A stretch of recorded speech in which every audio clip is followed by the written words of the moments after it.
Shkurta dhe Labinoti përplasen sërish në një debat të nxehtë në mes të oborrit, ndërsa banorët e tjerë i shikojnë me vëmendje. Shkurta, e irrituar nga disa komente të Labinotit, ngre zërin dhe i drejtohet atij me tone të ashpra. Ajo thotë se është lodhur nga mënyra e tij e sjelljes dhe nga provokimet që sipas saj ai i bën vazhdimisht vetëm për t'u dukur, duke folur me nervozizëm. Shkurta e quan Labinotin ignorant dhe shprehet se shumë nga komentet e tij i duket sikur i thot pa menduar fare. Ajo shton se Labinoti shpesh ndërhyn aty ku s'ka nevojë dhe krijon situata të panevojshme brenda shtëpisë, duke e bërë bashkëjetesën të vështirë për të tjerët.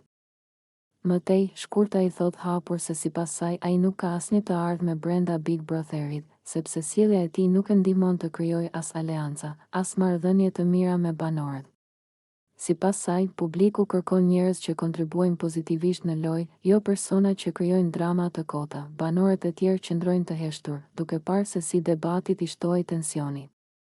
Disa mundohen t'i qetësojnë, por Shkurta vazhdon të shprehë mendimin e saj me vendosmëri, ndërsa Labinoti mbetet i surprizuar nga mënyra e drejtpërdrejtë me të cilën ajo i flet.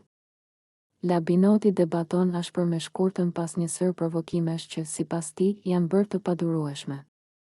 Ai ngrihet në këmbë dhe me një ton të lartë i kërkon asaj të ndalojë së ndërhyri në çdo situatë, sepse kjo vetëm sa krijon më shumë tension brenda shtëpisë. I nervozuar, Labinoti shprehet se Shkurta është sjell keq me shumë banorë dhe se ajo, në vend që të zgjidh problemet, i ndes edhe më shumë, duke vazhduar debatin. Labinoti thotë se Shkurta po sillet si dikush që merret me thashetheme dhe që i sulmon njerëzit pas shpine, duke krijuar një atmosferë të pakëndshme për të gjithë. Ai shton se çdo herë që ndodh një konflikt, Shkurta gjendet aty për ta rritur dhe jo për ta qetësuar.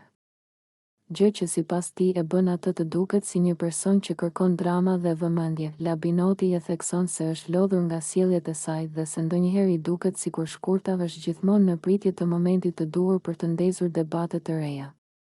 Ai thotë se banorët janë të stresuar mjaftueshëm dhe nuk kanë nevojë për dikë që vepron në prapaskemë për t'i provokuar. Gjatë gjithë kohës, të tjerët i shikojnë të tensionuar, duke e ndjerë se debati po i kalon të kufit, ndërsa Labinoti vazhdon të shprehë hapur mendimin e tij, duke mos hezituar të thotë se Shkurta duhet të ndryshojë sjelljen nëse do që shtëpia të jetë më e qetë dhe marrëdhëniet më të mira.